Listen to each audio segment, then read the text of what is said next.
welcome to She They Us, from the Pan-Canadian Voice for Women's Housing. Your host, Andrea Reimer, is a housing advocate, educator, and former Vancouver City Councillor who's experienced homelessness firsthand. Andrea has spent her career at the intersection of power, policy, and courage to catalyze transformative change. And here, she brings that passion to the stories of women and housing across Canada. This is She They Us, a podcast about the women and gender-diverse people living at the front lines of Canada's housing crisis. We need to end poverty. We are matriarchs. We are the life givers. We are the pillars of the community. You can't just go willy-nilly evicting us. I feel like we honor our ancestors when we make an effort to remind a new generation what that path has been. We've gone so far beyond the boundaries of what's humane, and it has to change. There's so many people that are trying to do just that. Our hopes for African Women's Alliance is that housing in Canada becomes truly inclusive, accessible. Home is much more than four walls. It's safety, stability, and a place where I can just be myself without fear, where I can live with dignity.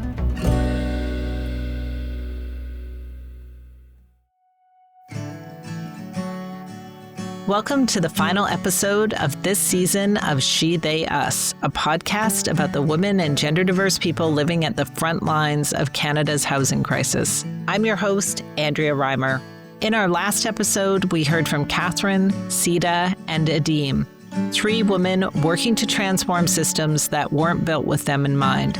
They reminded us that housing justice isn't just about shelter. It's about belonging, dignity, and power.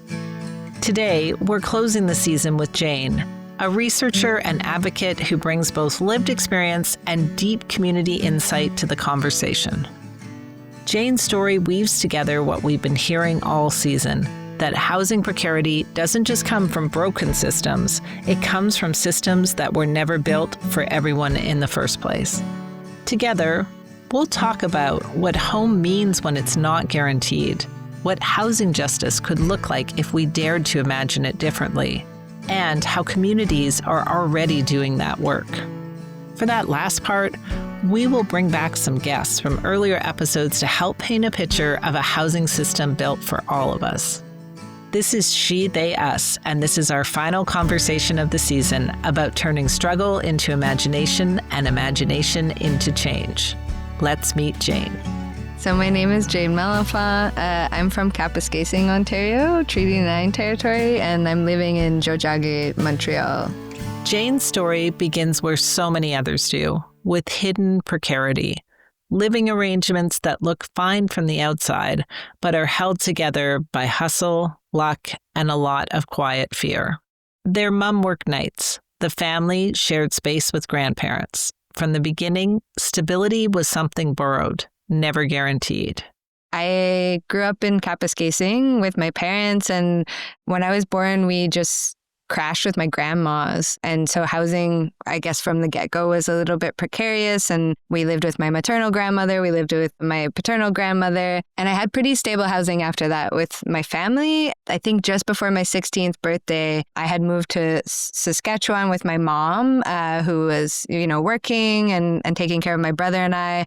And through a bunch of different circumstances, she ended up going back to Ontario, and I stayed on my own as I was going through high school, in part because I had access to mental health supports there that I needed that I couldn't access in Northern Ontario. And so it was a really difficult decision that we made together that, I moved into an apartment on my own with some friends. And then that kind of started a couple of years of precarity where I was couch surfing.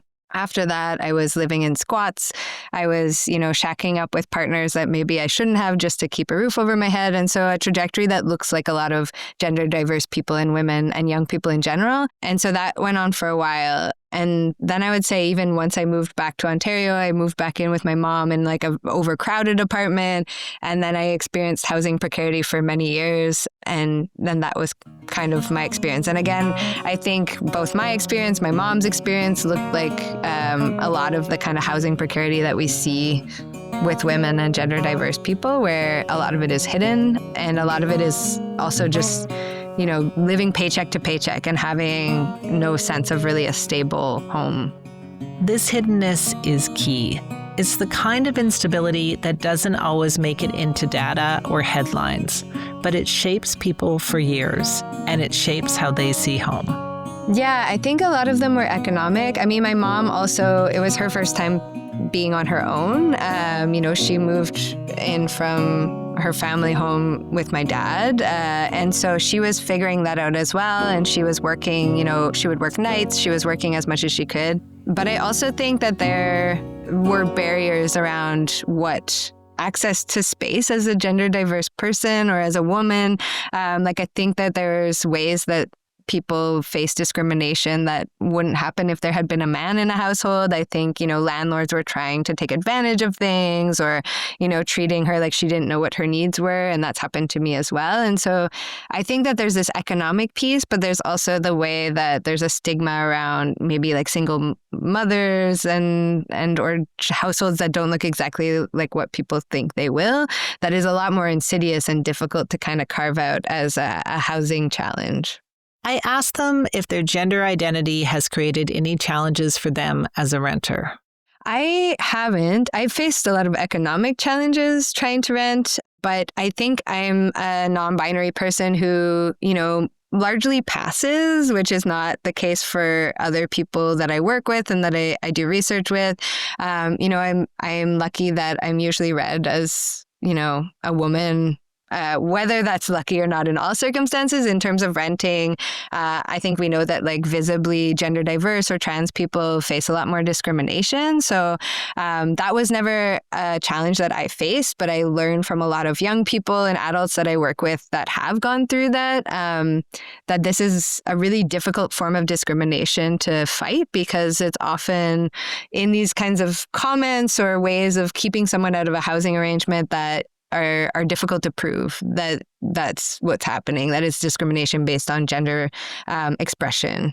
I think, there's really not a lot of housing services for people who fall between the gender binary. And even in our research I've done, people have said sometimes going back in the closet or trying to pass is the best thing you have in your toolkit at that time, because at least it allows you to access something resembling housing, but also that's not always the case either. But yeah, it becomes interesting how in moments, sometimes the things that I don't want to be misgendered, I don't want to be misrecognized as I navigate the world, but sometimes it also might be something that allows me to pass in a way that others can't.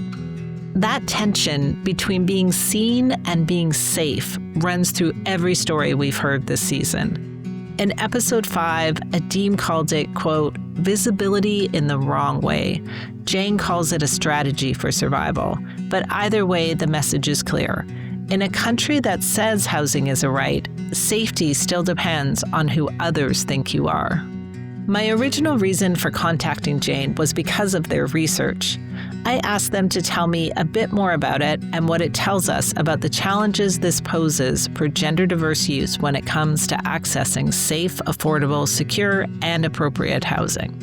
Yeah, I think that the challenges that trans, queer, gender diverse youth face are unique. Largely, I think broadly when we look at youth homelessness, a lot of the reasons are economic. They're kinds of things that I navigated where, the resources weren't there, the system wasn't accommodating. And I think for queer and trans youth, this happens as well, but it also happens in a different way where more than other youth, I think we see kind of family pushing young people out of their homes because they have a lot of stigma around sexual or gender diversity. And so I think that the unique challenges that these young people face is often that they have to find homes elsewhere. So they have to depend on peers or communities. And they also might not be able to access shelter services or other emergency supports as easily. And so I think part of it is this ongoing stigma that we're actually seeing ramping up around gender diversity in particular, where parents might not understand what a young person is going through or might actually just not want that happening in their home. And the other piece is that the services that exist aren't always there for them, especially for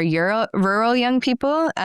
So especially with rural young people, we're seeing that they don't have access to services. So someone from northern Quebec might, be navigating their transness and come all the way to Montreal because they feel that's the only place they can explore it. And when they get here, they become homeless because they don't know anyone. And housing is very unaffordable. So I think that there are unique pathways for queer and gender diverse young people that also intersect with these other economic and structural pieces.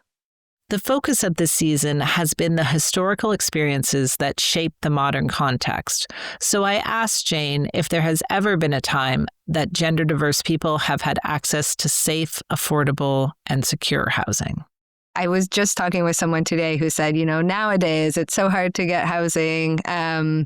And I was like, well, for a lot of people, it's always been difficult to have stable housing, or it is dependent on fitting into a particular family structure or a particular box. And I would say, no, I don't think that for women or gender diverse people, there's ever been kind of a reliable and dependable way to access safe, stable housing.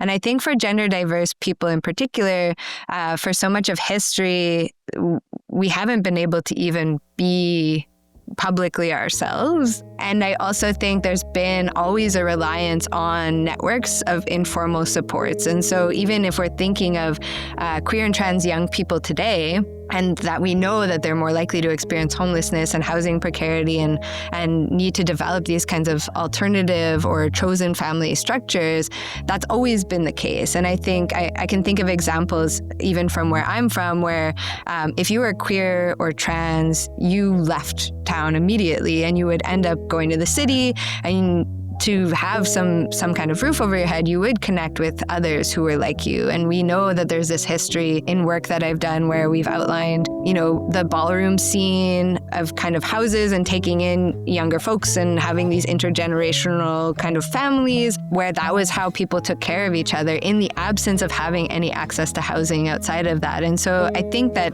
what we see when we're looking at gender diverse people is that a lot of these histories are archived and remembered within queer communities, but were really invisible to how we were considering housing and who was accessing housing before that, particularly when we didn't maybe even have the words to talk about, what does that mean for non-binary people if we didn't really have a name for non-binary people in the way we do today. And so I think that these histories have always existed, and I think that communities have been very aware of them, but they haven't been part of the public imaginary of what housing has looked like. So what does home mean for a community in a society that's never really made space for them to have one? Yeah, I think it's a difficult question, and it's one that often makes people I'm working with emotional because so many of us, we have an idea of what has made us feel at home, but we've also had a lot of experiences where we have not had that. And so I'm very careful with how I ask this question, but I think overall in my work, I have asked it a lot. And I think what comes back over and over is some kind of sense of belonging and safety. And so when I even think of histories of queer spaces and queer creations of home, I think that it helps us to understand what home can look like outside of what we imagine it to be. So often queer youth are talking about, networks of peers, networks of other queer people who have brought them in and taken care of them when the state is failing to provide them their basic resources. And that these are intergenerational networks, and that these are places where they feel they can be authentically themselves. They can explore as well. They don't have to, pick one way to be. They can explore their gender safely, and they can feel like they don't have to pass in order to access basic services. And so belonging and safety are these notions that often come together when I'm talking to people about what home looks like, in addition to being able to eat. There's kind of the material pieces that are really important, but the thing that I hear most is that even when people are experiencing homelessness, they might still feel that feeling of home when they're with communities where they feel belonging and they build that together. And so I think home can be something that even without a roof, people are developing, but obviously is something that should be resourced so they have all their material needs met too. This is one of the most striking things we've heard across every interview this season. For women and gender diverse people across cultures and across the country, home isn't a building. It's a network of people who see you, care for you, and who make room for you. Jayne's research calls these networks housing justice in motion, informal, creative, often invisible systems of care that have always existed, even when governments refuse to recognize them. Their research pushes us to imagine housing differently, not just more affordable or more efficient, but more human. I asked Jayne to tell me what housing justice looks like in practice. That's a great question. I think housing justice, especially when we're looking at diverse people and trying to understand what that could look like in multiple ways, is about agency. In the research that I have been doing, especially around kind of the existing housing supports that are available, there's a lot of different answers about what housing justice would look like. But the underlying thread is that people should be able to choose what housing looks like to them, that there should be some kind of choice, there should be agency, that people shouldn't be told, okay, cool, you're going to get this type of housing because that's what we think is best for you. And this could look like a lot of different things. Maybe this looks like home where there's a lot of community. Maybe it looks like home where people have privacy. And maybe it looks like a combination of both, but that people should be able to choose how and when they engage with it and what it should look like. And so I think even with maybe, rich people in Westmount who don't have to worry about housing insecurity, they also want choice in how they access that. So I think across the housing spectrum, agency is something that I've seen. And for many folks who are navigating housing precarity, agency isn't something they're afforded in existing housing services. It's kind of like, take what you can get. Beggars can't be choosers. So you're going to take whatever program you fit into, if that exists. Which is just not effective for creating any kind of housing justice or notion of home. Agency, choice, creating space. These are the ideas that link every voice we've heard this season, from Marie's fight for her own and other Indigenous women's housing, to Stephanie's work to redefine housing to be more than walls and roofs, but rather an expression of justice, humanity, and power, to a deemed simple but powerful decision to refuse to disappear. It reminds me of a term I learned from Jayne when I first met them: radical imagining. I asked them to describe what that is. So I use radical imagining and imagination in my teaching. I use it in my community work. I use it in my research. And it's something that has really come out of me doing housing. I started working in homelessness research as a research assistant in 2014. And what I found was there was a lot of spaces where we were trying to kind of strategically make policy recommendations or do these things to try to get just whatever we could through in terms of housing justice, but there wasn't a lot of space for us to actually think of what we would want ideally, what kind of what we would desire, what we would want to see. And through doing that, we often also invisibilized a lot of experiences and voices because, we had to have one message. And so what I do through radical imagination in my research and my teaching is to sit and just think collectively, what are some things we would desire? What would this look like if we didn't have to deal with, financial limitations, if we didn't think of like what was feasible right now, but we were thinking of, maybe in the future, a couple of generations, what this could look like, and start working from that place, even if it's imperfect, knowing that that might be where we want to end up together. What could we do to get there? And so I think trying to get away from just documenting what's wrong, and I think of Pamela Spurvey, she's always like, can we focus less on what's wrong and focus on what's strong? And I think we can do that in individuals of what do you want to see and how are you fostering that already, but also collectively as a community to be able to say, if this system is inherently unjust, if this system is inherently making housing more difficult for gender diverse people, for women, for other folks, could we imagine a different system? Could we think of something else? Maybe we've seen examples of that. Maybe, we can see that in our own lineages. Maybe we see that in our own practice in a way that resists the inevitability that some of us will become homeless and some of us will experience housing precarity. And so I found it to be a really helpful tool and at least get our, thinking started of how we can act differently together. I love the way Jayne frames this. that we can't just patch the system, we have to dream a new one. And while governments debate strategies, communities are already building what they need. I asked Jayne where they are seeing radical imagining in action. I got really lucky to work on a project a couple years ago now with Jody Gray and Charlotte Hunter and Alex Nelson, who were all bringing in examples from different communities of what this could look like. And I think what we highlighted was there are examples happening, in like queer Dungeons and Dragons groups that engage youth in some fun activities, or the very few examples we have of trans specific like peer-led shelter spaces, which again, maybe shelters aren't the aim, but at least to have peer-led, queer-led spaces are kinds of these hopeful points within the current housing landscape where so often, again, we're being told what we need, what we should do, and we're trying to be fit into these binary systems that don't acknowledge our realities. But I think the thing that I see the most in terms of examples is just kind of mutual aid and community-led care.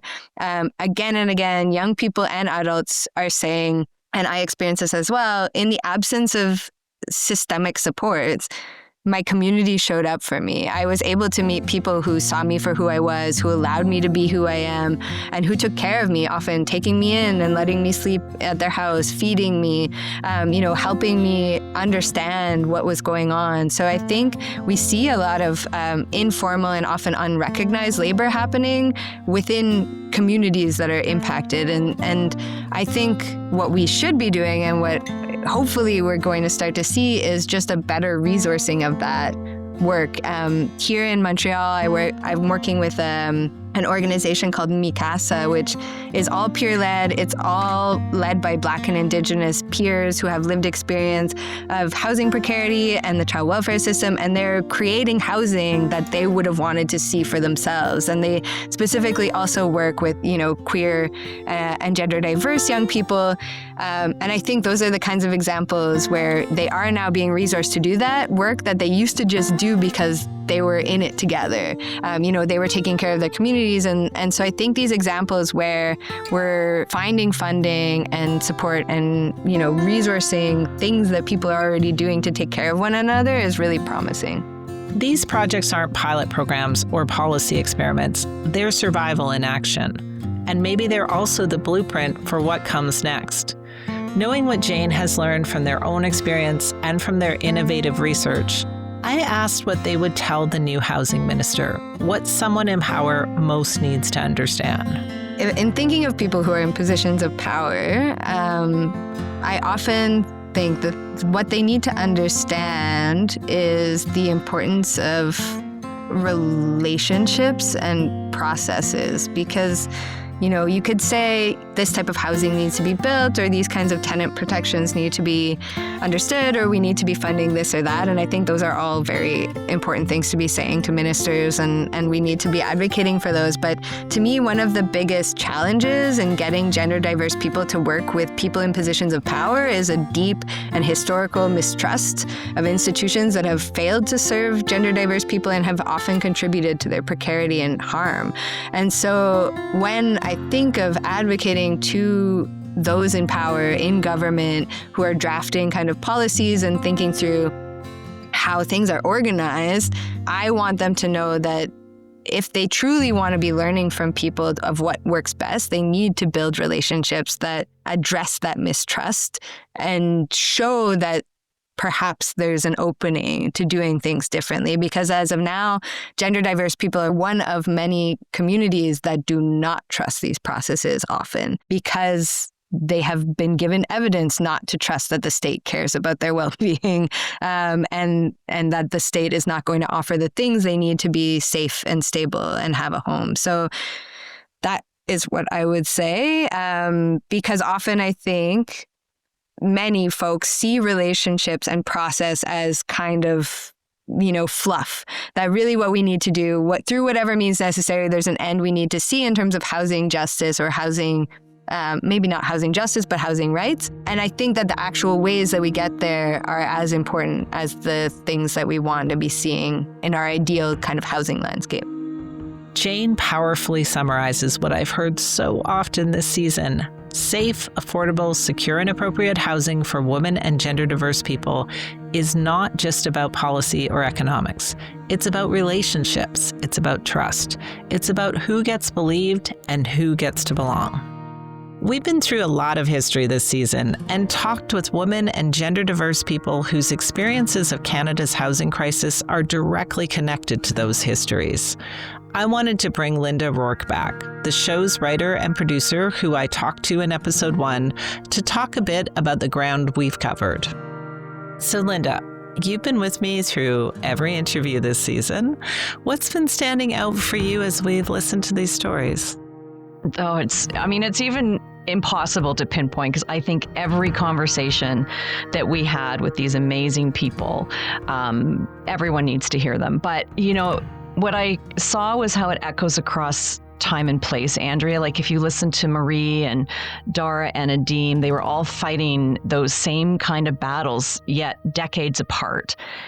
And what I was really impressed with were the women, persisting and building home no matter what they were up against, when the systems were saying no. I think really, truly, though, was the emotional weight of listening to all of this. We talked, I was off camera, so you couldn't see me, but, fighting back the tears, like just getting so emotional because it was really eye-opening and a bit sad as a Canadian to not know this history, to not know as much about the exclusion acts. Don't even, get me started. I'll start to tear up about residential schools. I'm appalled by what happened in this country. So, and even the economic, lockouts that happened to some of these women's, it was just so hard to listen at times, but also incredibly heartwarming because these women and gender diverse people are just so unbelievably resilient. Yeah, that definitely, I know that at a intellectual level, but I think sitting through the interviews and then pulling it together into stories, it really kind of gets in your bones. But that was the point. It's what we set out to document this season. So when we started this season, the question was, did housing ever work for women and gender diverse people in Canada? So where did we get to? Right. Yeah. Well, the answer is clearly no. That was so strongly part of all the conversations that no. But what I think is remarkable is what people built anyway. Like what these women and gender diverse people did through networks and just that the resistance and the home place, which, was the article that you brought up from Bell Hooks, called it like, these aren't stories of victimhood. Really, they're stories of that incredible strength that these fabulous people that are part of this country called Canada have done. And when you first pitched this season to me, what made you realize that we needed to ask the historical question? Because I really think that just elevated this season. That's such a good question. Well, when I first started the podcast, generally like 3 seasons ago, I realized in this moment, I did all these interviews with women and gender diverse folks, and I realized that we kept talking about the housing crisis, and we never defined it. So a similar thing happened to me around this season where I'm like, what's the question we're not asking? And I realized it really was around this question of, we talk about the housing crisis, and the next step is being, okay, well, housing is broken, quote unquote, so let's fix it. And then I'm like, well, wait, if it was 100% fixed, air quotes, fixed, that was like, I don't know what, 15 years ago, 20 years ago, my housing didn't work back then. Most of the people I know's housing didn't work back then. So I really wanted to trace these patterns. Are today's challenges new, or are they just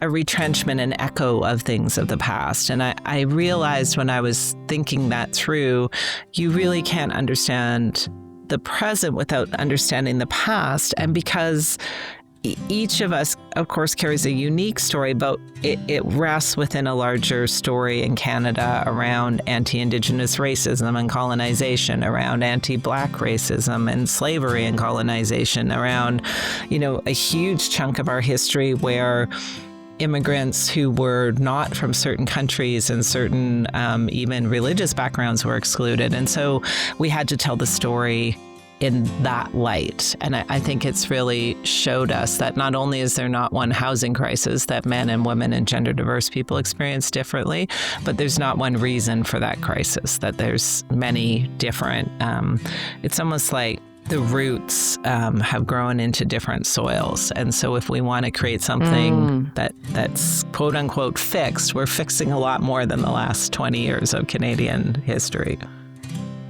Yeah, I like that. The roots in different soils. So what surprised you the most as we went through the interviews? Yeah, what often didn't surprise me. I think, partly how recent some of this is, Jen being denied a mortgage in the 2000s, we're not back in the 1950s, but it felt that way when I was listening to her story. I'm like, this is a successful, strong woman, was having issues even, just as 20 some odd years ago. I just don't even understand that. And then, the exclusions, like the Chinese Exclusion Act targeting one group, where I was like, what?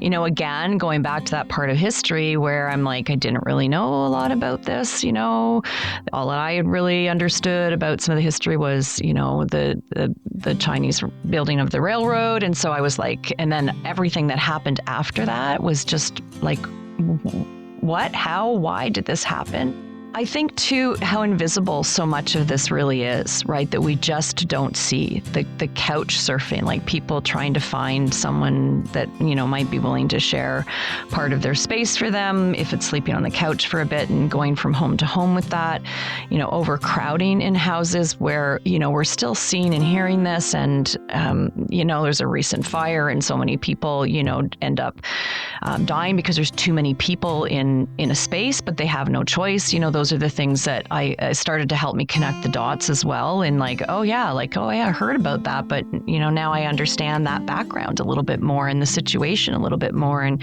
can see how that can happen now instead of just being judgy, right? I think sometimes we are like, why are those people living in the same space? And it's good reason for it. And I love too the creativity of resistance. CEDA's hell no, we won't go signs. Like that actually made me chuckle, I think, too, in the way she says it, and just such a strong, powerful woman. I mean, what she did is incredible to begin with. That story everyone needs to hear. And then, I have to speak to how every single person that we talked to talked about home as people belonging. Not just the walls around them, not the size of the space, nothing like that, but it's the people, the belonging, having something that grounds you. And, I just thought how fundamentally important that is a human right to me. That's how I look at it. Everybody should have the right to have a home. We need to do something about it. Anyway, there's just, I could go on and on, Andrea, because there is so many incredible moments and conversations. And when you were doing the research and the interviews, was there a moment where you had to stop and you truly had to process? I could see it often on your face where you were just like, woo, yourself, but where you were just processing the things that you were hearing. And this is, a lot of your world. Yeah, well, you were talking earlier about, as a producer, you're off camera, but you're close to tears or in tears. As an interviewer, I have to be on camera. And at a basic level, I'm asking people to walk back into some of the worst days of their life and share them with people. And so I feel like to honor that, I have to hold this space. I'm almost crying now, just thinking back to it. And it takes a lot of effort to just create that container for them so that they feel safe, or as safe as you can, reliving those moments.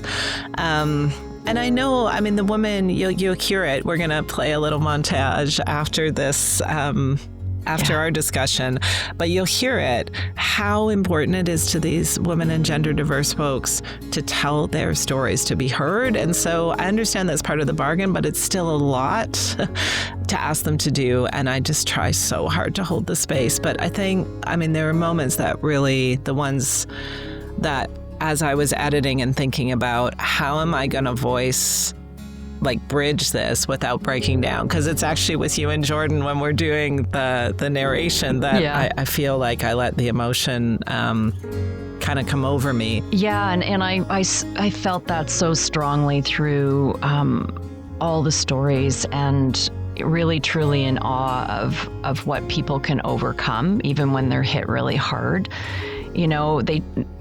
They talked about building solutions, there's no, I feel sorry for myself. And it's like this is the situation and let's find ways to make it better. Marie teaching about natural building materials. I thought that was just so amazing. Like she looks around and she sees, how can we, so not only build housing, but do it better, do it more sustainably. I loved that. And then, Pamela running the programs that she did, like reuniting families with their kids. First of all, I can't even imagine. I am a mom, and when I hear some of these stories about reuniting these families that haven't, have been separated, and I just can't even imagine that. But it's like let's look for these solutions to make these changes. And Fadila, and just everything that she's doing to create that community through the African Women's Alliance. The list is so big. Like Adeem helping other refugees after everything that she personally experienced and being homeless herself, in this country. And Jayne, I could just listen to Jayne. Well, I could listen to so many of them, just talk and talk and talk. Catherine was another one where just everything she said. Stephanie, Jayne's doing this incredible research to reimagine whole systems, for women and gender diverse people, especially. And they're brilliant. Jayne is absolutely brilliant in the thought process that they have and how the outlook. And this is what I just couldn't believe. These are leaders in our country, in our communities. These are people who are organizing things to make the changes, and visionaries, true visionaries, and we can all learn so much from them. And, you as well, Andrea, I want to go back to, you talking about the emotional piece of all of this. And it is hard what you do. It is really hard to do interviews like this and hear these stories and not get emotional. But you've also created such a safe space for these incredible people to tell their story. And, I'm going to get emotional because I had such the pleasure of getting to know you through this process. And I know people who know you know how amazing you are. But this is my first journey with you. And I want to tell every person who starts to listen to this podcast, Andrea is amazing. You're right in with all of these incredible people that you spoke to, in the sense of really working hard and giving everything you have, like juggling, conference and meetings and like just everything that you do. But yet this is still a priority for you to get these stories out there and have the chance to share them with others. And that truly this is probably the most wonderful experience that I've had, in the sense of really feeling like I'm part of something so meaningful. And I really want people to listen to seasons 1, 2, and 3.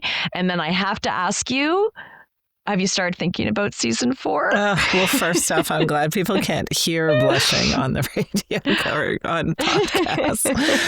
It has been really amazing working with Everything Podcast generally. It just brought everything to the next level. But Linda, like this season, your personal investment I agonize over the length of pauses and editing, over the, word choices. And I just appreciate how much you've helped me really pull it into the story that the stories that we've heard deserve to be told at a big level. So yeah, I start thinking about the next season about halfway through the first interview on this season, right? Being like, oh, could have done this, could have done that. So that listeners know, and this isn't going to surprise you, we are limited by things like time and money, like everything in life. And so you have to make very hard choices about what you can fit into any given season. The podcast is part of a larger project that supports women and gender diverse people who've experienced housing precarity to tell their stories, to use their voices. The sort of theory of change here is that, yes, stats and data matter, but as we discussed, like women and gender diverse people, particularly gender diverse people, are very much hidden from those stats. And even if they weren't, the people who have the power to make a difference generally are not women and gender diverse people because of the inherent power structures we're dealing with. So the short answer, we started doing 2 trainings while I was doing this season of the podcast. So there's new stories coming and new storylines. And I was like, oh, there's this, there's that. There was a report that came out as well on the differentiated access by race in Canada to home ownership. So that got me thinking about like a whole other thing around women and gender diverse folks looking at different kinds of tenures of housing, like renting, co-ops, couch surfing, like all these different ways. And I would love to do a season if money and time were less of a constraint, just about all the brilliant solutions we heard about. Like they seem like drops of water, but they're actually very powerful drops of water that can be expanded and create ripples. And I think the way to do that is to give those stories. So have I thought about season 4? A lot. Have I decided on a theme yet? No, but we're going to get there. It's great. I mean, it's endless, the stories. And as you said, getting those out there to tell their stories. The more stories we hear, the more we hear from different voices of ideas and solutions, and just the need for that change moving forward is really, really important. So what do you want people to take away from this season? Yeah, well, a few things. History matters. Like it's not past, it's present. We've asked people every season, what does home mean to them? When we did it in this season, first we interview and ask them to talk about history, et cetera, and then ask them what home meant to them. I'm getting goosebumps just thinking about it. It was just such a transformative experience about them. And I think we just need to bring that into our housing discussions. Not just the history of a dominant culture, but the history of the people that's been hidden. That the housing crisis isn't just broken economics. It's very much like the thread through there about what does home mean to you. It's about power and who just gets to belong because they're here, and then the people who have to fight for space and prove or show that they belong or create communities. I think Jayne speaks so eloquently to this in this episode, create the communities where they belong. Women and gender diverse people have always been creative problem solvers. Like the positive side of all this negative is that the way you survive is by figuring it out yourself and creating these incredible solutions that policymakers should really be looking at. That we don't need to start from scratch. Like to that end, communities are creating solutions that work for them. So let's find them, elevate them, amplify them, fund them, support them. That policymakers, and again, Jayne in this episode speaks so brilliantly to it, but we've heard it throughout the season. Policymakers need to learn how to listen and not just talk about what they think needs to happen or work with academics around that, but really listen and build trust and resource what's already happening, and that we all have a role. In my case, I get to work with you and Jordan and others to create a podcast. Anyone listening to this podcast can share this podcast and talk about what it means for them. I've seen some great examples of that already this season. You can join advocacy groups. If you're a woman or gender diverse person who's experienced housing precarity, please be in touch with the Pan-Canadian Voice for Women's Housing. We'd love to support you to use your voice. So Linda, that's like my perspective after, deeply diving in over this last 3 seasons. So can you tell me a bit about what you want people to take away from this season in the context of the bigger project? Yeah, well, I can say ditto to a lot of the stuff that you just said. I mean, I agree wholeheartedly. But what I think is so important and something that I've taken on since being part of this project is to share the stories, to talk about this.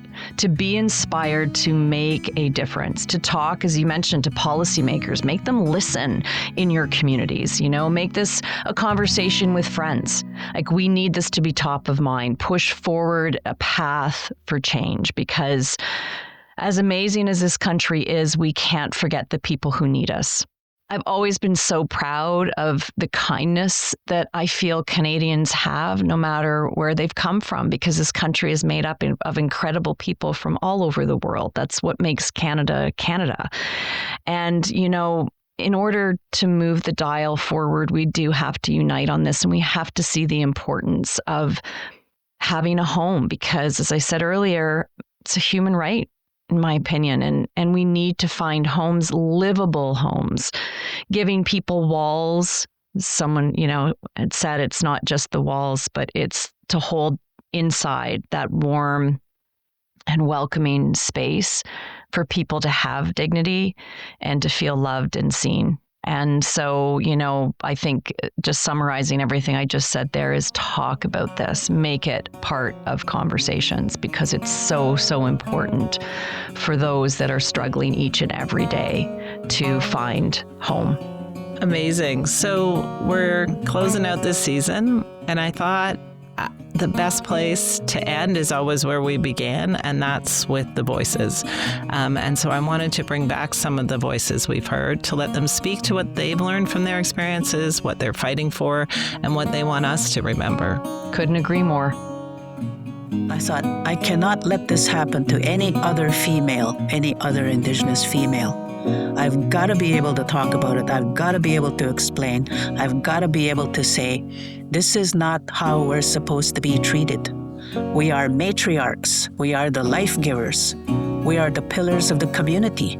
You can't just go willy-nilly evicting us, That's my thinking. When I think actually about what makes a home, I think part of it has to do with the things that we put in it, in the spaces we create, in bringing those pieces together, but it also is the people we visit with. When you say someone's only part of something and they're not a whole, it actually erases this really huge part of who we are. And so I had this moment of like, I'm not part of something, I'm actually a whole someone. Just seeing all of those people come together to help us to become a family again is something that helped me feel safe and loved and valued, and seeing that I was worth being a mom to these children again. I want them to see what's strong and not wrong, right? And I think that that's been my motto for a long time, is I want you to see how strong I am and not what's wrong with me. Because so many times, even how the systems are set up, when you think about the PIC counts or how we do things like that, or how we build our applications or things that we do when people are applying for housing or for services, they always want to know how broken you are. So there's been some progression, there's been some regression. There was never a time when it was the golden age, absolutely. But I think that we need to tell one another's stories a little bit more, because I do believe that humans are naturally, they have empathy. There's a certain kind of storytelling that is really important in building not just empathy, but in building policies that can help address disparities and marginalization that we sometimes forget about. I think we need more ways to hear about what people are trying to do so that we can all get connected around it. And, when I was at CCEC, it was sort of like working at a notice board. There isn't that kind of notice board there anymore. I'm sure people are out there coming together to work on things, but we need to have a better way of finding out what they are and how to assist them. We always have to remember that social return is such an important part of whatever we do. Our money is the same as anybody's money. My money doesn't look different because I love this woman called Donna.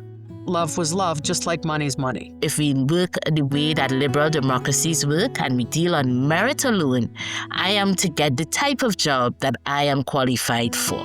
And then we meet all the stumbling blocks that come with that. They came to the Canadian dream that was sold to us. come to Canada, be a citizen in 3 years, you can get good jobs.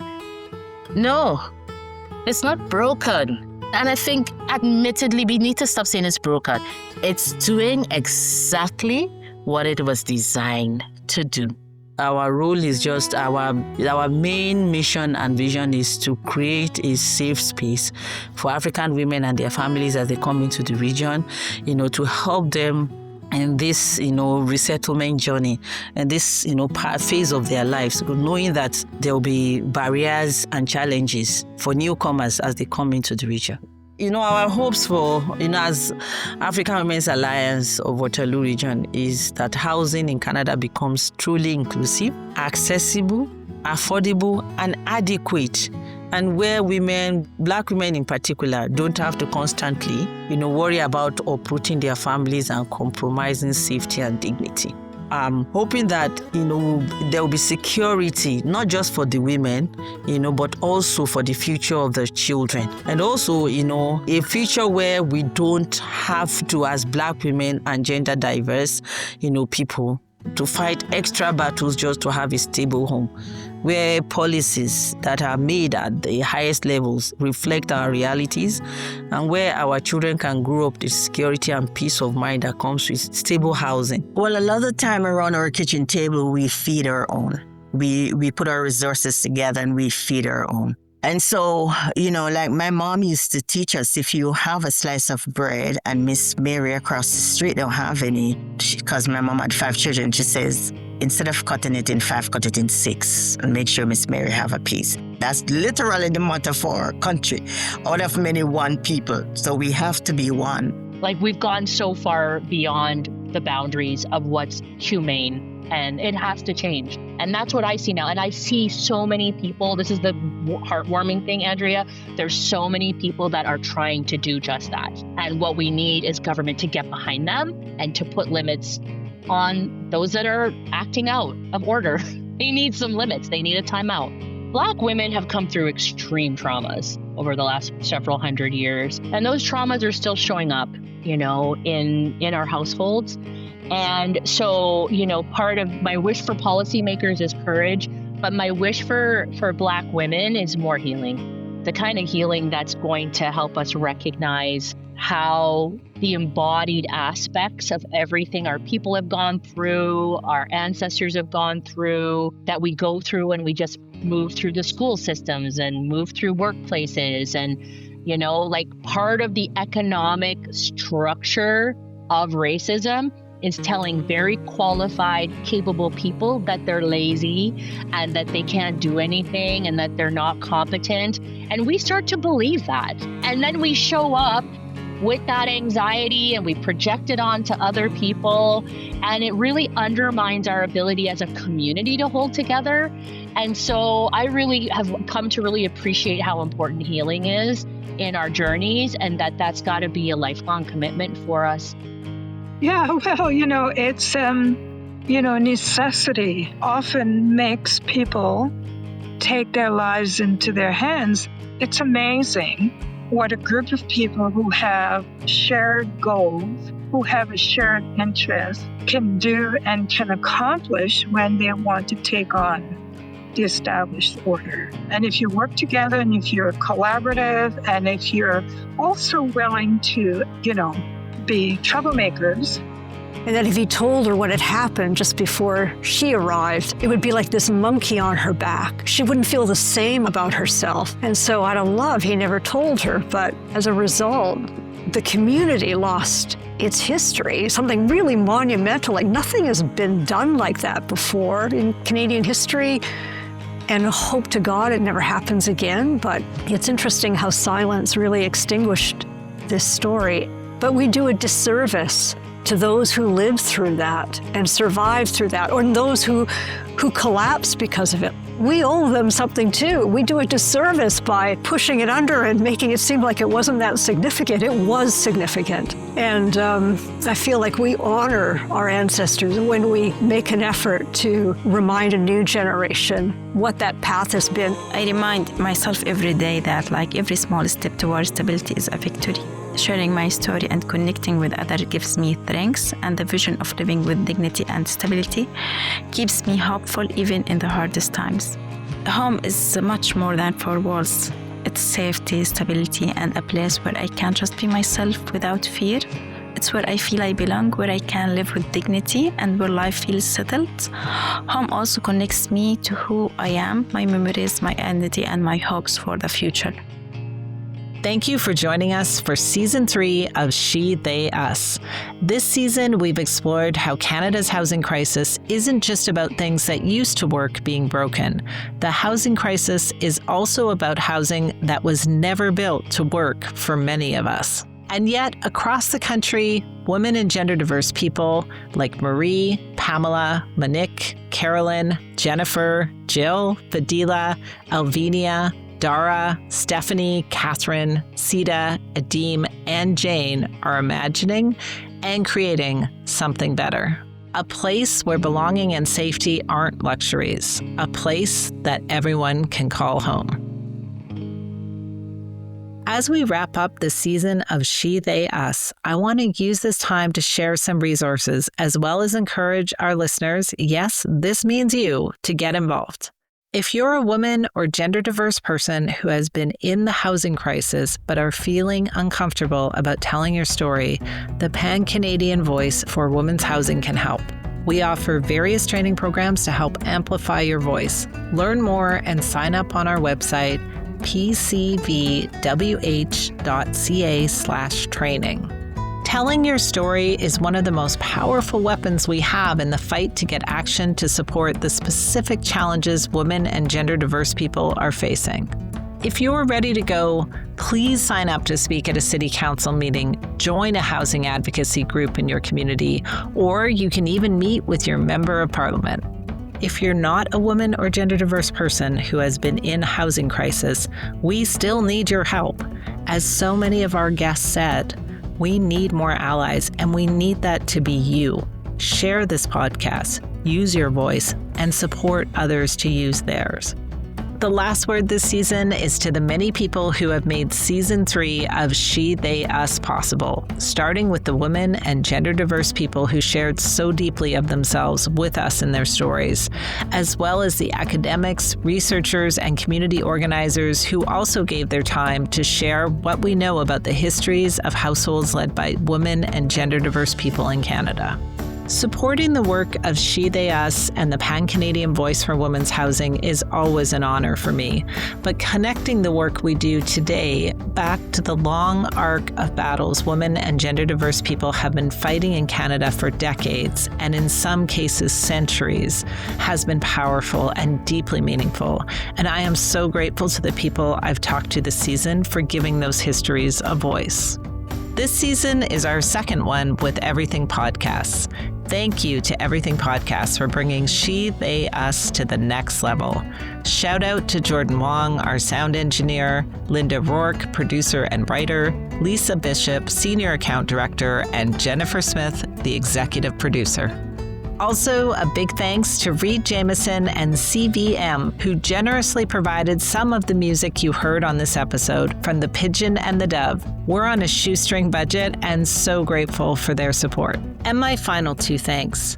First, to my partners on the She, They, Us project, Ange Valentini with the Strategic Impact Collective and the project coordinator, Monica Dang. And of course, the women and gender diverse people across the country who had the vision to create the Pan-Canadian Voice for Women's Housing and the tenacity to keep it going so that future generations of women and gender diverse people will not have to live with the violence and poverty and housing insecurity that far too many Canadian households led by women and gender diverse people have to deal with today. I'm Andrea Reimer. Thank you so much for listening to this season of She, They, Us, a podcast from the Pan-Canadian Voice for Women's Housing. So I'm asking more of you.